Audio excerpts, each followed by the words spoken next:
అంటే ఈ పైన రాష్ట్రాలన్నింటికంటే కూడా ఎందుకు అంటే కానీ వాటర్ అక్కడ నుంచే కదా రావాల్సింది. అది ఎక్కడి నుంచి వచ్చినా కూడా ఫస్ట్ వాడుకోవాల్సింది వాడే. అంటే వాళ్ళు ఆపడానికి లేదు, మనం ఎవరం ఆపడానికి లేదు. ఎందుకు అంటే రైపేరియన్ రైట్స్. ఓకే, కృష్ణానది పుట్టిన తర్వాత మొట్టమొదలు ఆ నీళ్ళని వాడుకున్నది డెల్టా బ్యారేజ్ కట్టి, అర్ధర్ కాటన్ బ్యారేజ్ కట్టి వాడుకున్నాడు. ఓకే, కాబట్టి అక్కడ ఫస్ట్ ఇరిగేషన్ అనేది నీళ్ళతో అయింది. నిజాం సాగర్ మనకు వస్తుంది, మంజీరా. ఓకే, మంజీరా మీద ఫస్ట్ రైట్ మనకు వస్తుంది. ఓకే, అయితే అప్పర్ మంజీరా డ్యామ్ ఉంది అక్కడ, ఇది బీడ్ తాలూకాలో ఎక్కడైతే మంజీరా నది పుడుతుందో. బట్ వాళ్ళకి లేదు రైట్, ఫస్ట్ రైట్ మనకు నిజాం సాగర్ ఉంటుంది.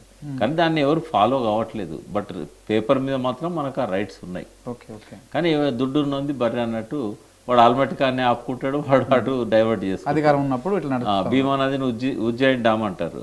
ఈ ఉజ్జిని డ్యామ్ దగ్గర ఆపుకుంటాడు, వాడు అటు మళ్ళీ ఇస్తాడు. ఆంధ్ర పోవాలని ఎవరికి అది ఉండదు.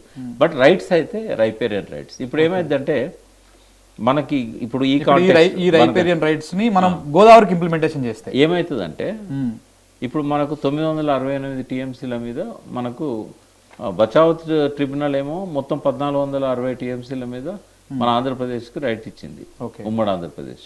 అందులో తెలంగాణకు ఉమ్మడి ఆంధ్రప్రదేశ్లో వచ్చిన జీవోల ద్వారా కానీ అలొకేషన్ ద్వారా కానీ విభజన సమయంలో కానీ 968 టీఎంసీలు. గోదావరి దగ్గరికి వచ్చేసరికి ఏమైందంటే అగ్రిమెంట్స్ అయినాయి. ఈ పంచాయతీ బచావత్ ఎందుకు తీర్చాలి, మనమే తీర్చుకుందాం అని చెప్పి అందరు కూర్చొని రాష్ట్రాలు కూర్చొని ఒప్పందాలు చేసుకున్నాయి. 1975 వెంగళరావు ఇక్కడ ఉండి ఈ ఒప్పందాల వల్ల ఆంధ్రప్రదేశ్కి వచ్చినాయి 1400. అంటే ఎందుకంటే అప్పుడు గొడవ లేదు, నీళ్లు వాడుకుంటే పుష్కలంగా ఉన్నాయి.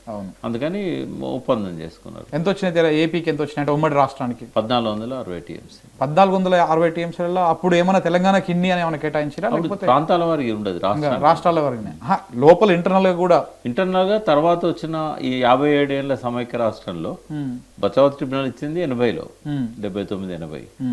ఆ తర్వాత 34 ఏళ్ళు సమైక్య రాష్ట్రం ఉంది కదా, రకరకాల జీవోలు వస్తాయి కదా, ఏ ప్రాజెక్ట్కి ఎంత, ఏ ప్రాజెక్ట్కి ఎంత.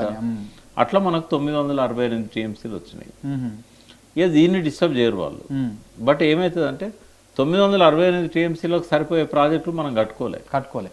కేసీఆర్ గారు వచ్చాక కొన్ని ప్రాజెక్టులకు అంటే రీఇంజనీరింగ్ చేశాడు కదా, సీతారామ ప్రాజెక్టు, భక్త రామదాసు, అట్లనే ఇవన్నీ కూడా శ్రీరామ్ సాగర్ పునర్జీవన పథకం అని, కాళేశ్వరం అని, ఈ సమ్మక్క సాగర్ అని, ఇవన్నీ చేసే వరకు దాదాపు దగ్గర వచ్చినాయి. సో మనం ఈ రైపేరియన్ రైట్ గురించి మాట్లాడదాం ఇప్పుడు అలొకేషన్ చేసిన ప్రాజెక్టులు ఏవైతే కేసీఆర్ గారు చేశారో వాటికి సెంట్రల్ వాటర్ కమిషన్ ఇంకా గ్రీన్ సిగ్నల్ ఇవ్వలే కదా.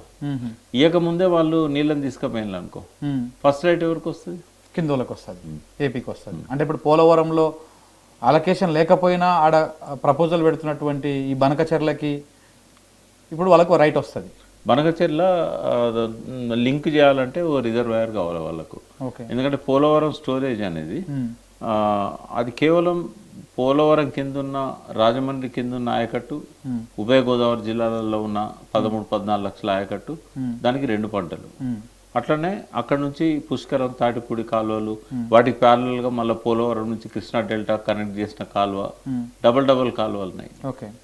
వాటికి సరిపోతుంది, వాటికి కూడా సరిపోదు ఇంకా పోలవరం స్టోరేజ్. ఇప్పుడు అయితే పోలవరం నుంచి బనకచెర్ల పోవాలంటే మధ్యలో బొల్లెపల్లి రిజర్వాయర్ అని కడుతున్నారు. ఎంత ఉంటుంది? 200 టీఎంసీ. 200 టీఎంసీ రిజర్వాయర్ కడతాం. అంటే అది మన తెలంగాణ అమాయక జనం కానీ రాజకీయ నాయకులు కానీ ఏమనుకుంటారంటే 200 టీఎంసీలుగా తీసుకుపోయేది, ఎందుకంటే 3000 టీఎంసీలు సముద్రంలో కలుతానే కదా అనుకుంటారు.